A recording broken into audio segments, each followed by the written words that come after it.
joining me is Phil Brown. Phil, they say the FA Cup is magic. It throws up all sorts of things. You must have gone through everything today. Yeah, it does throw up all sorts of things. If I remember rightly, in my career as a player, I mean, never the greatest player in the world, but had a chance to go to Highbury, had a chance to go to Goodison Park, had a chance to go to Anfield.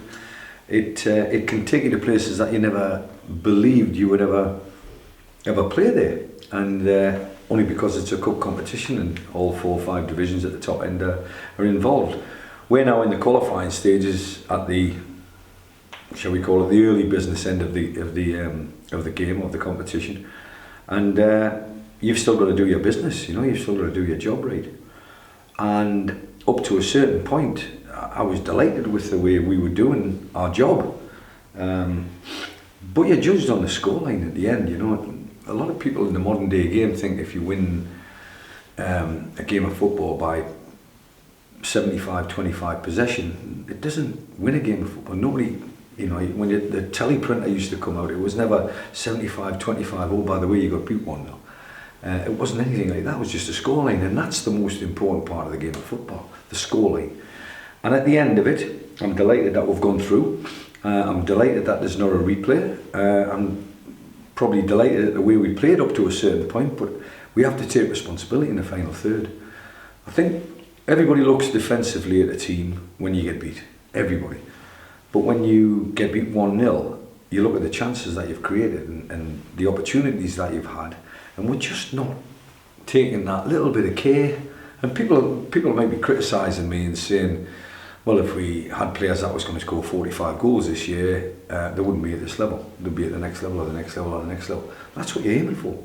You're aiming to get your team there first and foremost, but if you're scoring 40-45 goals, you're going to get yourself a move into a league club, and that's what you want to try and achieve. I've had an uncharacteristic pop at the players in the change room about our ambition. Our ambition during the course of a game, then our ambition to win games of football, and then our ambition in the league with regards to where do we want to be, where do we want to finish. We got relegated last year. That's got to hurt. If it doesn't hurt you at the wrong club, it's got to hurt you enough that you want to win promotion this year, and it's got to hurt you enough that you want to win games of football and be in the manager's team week in and week out. And I think I've got probably 7 or 8 of them players that want to be on the team sheet week in and week out, and the rest I need for them to understand what it takes to be one of them 7, what it takes to be one of the first 11 for the next 40 games in the league or for the next 38 games. It could be a coupling. It could be a coupling that you just all of a sudden, I see something in Kobe Hall, say for instance, or I see somebody in a player that hasn't been playing, Jack Lambert hasn't been playing, I see something and I go, he's good enough for me, he'll be playing next week. And if they can go through that process in their own minds, on their own, at the moment when they're thinking about their game, just go through that process and think, am I his best number 1 goalkeeper? Am I his best back 4? Am I his best whatever? And if you are in that, you make sure you stay in it. If you're not in that, well, if you haven't got the ambition to be in that, you're at the wrong football club. I'm probably going a little bit heavy here on a cup win that we should be celebrating. Of course we should, but League posed us the problems because they were stubborn. They got men behind the ball, and they were trying to hit us on the counter-attack, whatever. But when we did get into the final third, them opportunities came along far too easy and far too often in the first half, and we go in at half-time 1-0 down. It gives me a licence to have a go, but I don't want to be that miserable manager that has a go every 5 seconds. I want to be somebody who enjoys my team playing football. That enjoyment will come from winning games, and that enjoyment will come from winning games when you're a goal behind. We showed a little bit of character today. Yeah, you showed the character, and the talisman that he is, Amari Morgan Smith, is the man who got you over the line. I joked with him after the game. We watched United beating Southampton. Amari's a red, always has been. He obviously travels in a car with a couple of blues as well. So there's a bit of banter flying around. But when he watched United win 3-0, I joked in my backroom staff, not to Amari, that Amari will have a good game today. And I thought he led the line well. I thought, when you think about it, it's only his 2nd full game. When you think he was brought off last week because I didn't think he could last the 90 minutes, and at the end we probably needed him on the pitch in the last 10-15 minutes of the Chorley game. But he played the first game, got himself a goal against Darlington. got injured in the second game, been frustrated like a caged animal, as we know, for about 3-4 weeks, and now I'm seeing signs that Amari's back to full fitness. Full fitness where Amari's concerned is a bravery. It's not being able to run 12 kilometres. That's not Amari's game. It's a bravery where he leads the line, and he is so appreciated, not just by his strike partner, you know, because he's getting hits, etc., and you're going to get the beautiful part of the game, but he puts his body on the line, and long may that continue. It's one of the reasons why he's club captain. There's lots to like about Amari's game, but the most frustrating part for him is, does he score enough goals? Now he's got 2 in a match-winning performance. If he got man of the match, he deserves it. He was outstanding today. It was a cup game today, so a little bit of respite from the league. Back to league action next week. Another game at Agborough. Yeah. And the home form's going relatively well. You look to build on this performance with, and I presume have a little bit of a concern because of that you brought 4 players in who, you know, sort of may well have changed your mind a bit.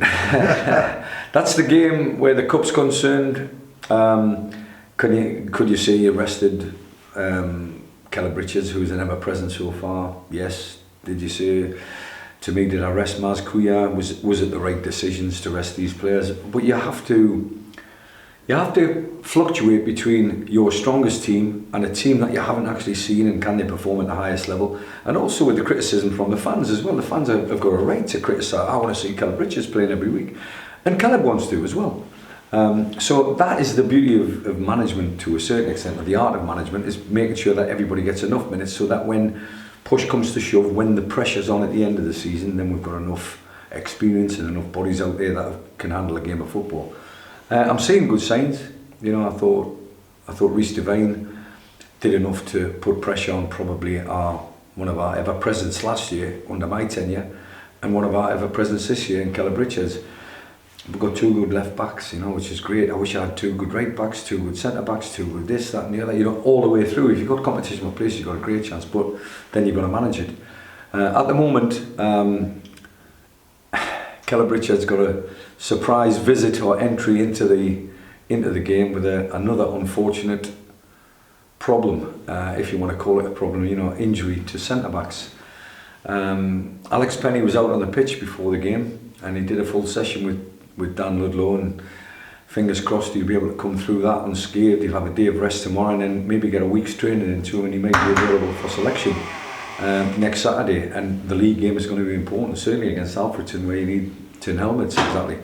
But it's one of them where at the moment it seems like a plague. You know, 3 centre halves have been injured. 1 lad's come on loan, 2 lads have come on loan, shall we say, Beresford and Cooper, and now all of a sudden we've lost both of them. Is it something that we're doing wrong? No, because